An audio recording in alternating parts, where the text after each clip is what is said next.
We're back with another edition of One-on-One with Jenn, and this voice and now a face that people are recognizing, especially in the state of Alabama. We're joined with Paul Finebaum. Paul, welcome to One-on-One with Jenn. Thank you, Jen. I'm delighted. I think the voice has gone over better than the face, but I'm happy to do it. I think they're both working really well. Paul, when you got started in this business many years ago, you said it was the newspaper business.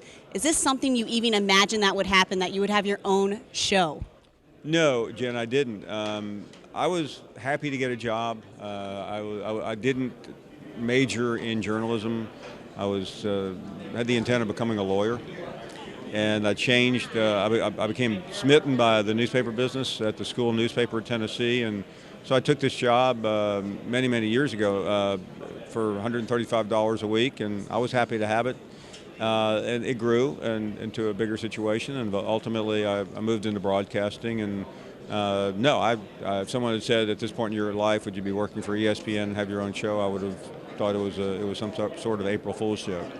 So when you talk to younger audiences, what do you tell them about how to get to where you're at? I mean, it's been a long road to get to this point. Yeah, and you wonder sometimes, and I did as recently as 3 years ago, whether it would end this way, but young people, not to sound like a professor, but they want to start on SportsCenter at ESPN. It's so difficult, and some do.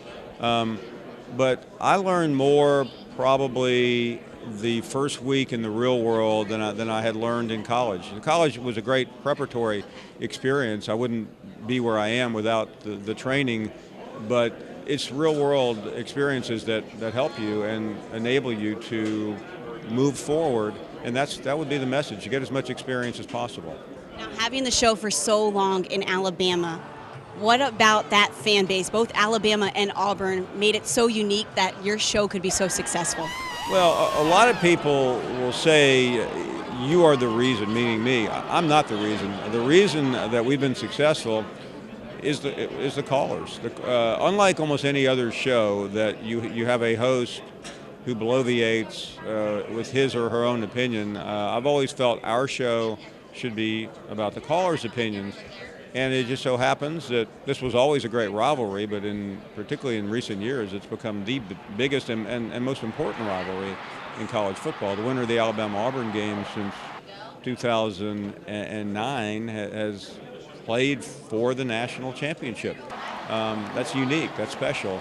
And yeah, do the fans hate each other? Absolutely. Have I been a perpetrator in that? Yes. I'm not going to act like I haven't. Has some terrible things happened as a result? Yeah. I mean, I'm blamed for Harvey Updike poisoning the tumors trees. I didn't poison the tree. I did take the phone call that helped the world find out that he had done so, though. What is it like to be a part of that type of history, though, that people are calling into your show and there is, lawsuits on the line with some of that? Yeah, I mean, we ran into some interesting things. I mean, the Harvey Updike call and it happened in 2011, is easily the most famous call we've ever had. And I will say, I don't know if any talk show has ever had a call like that.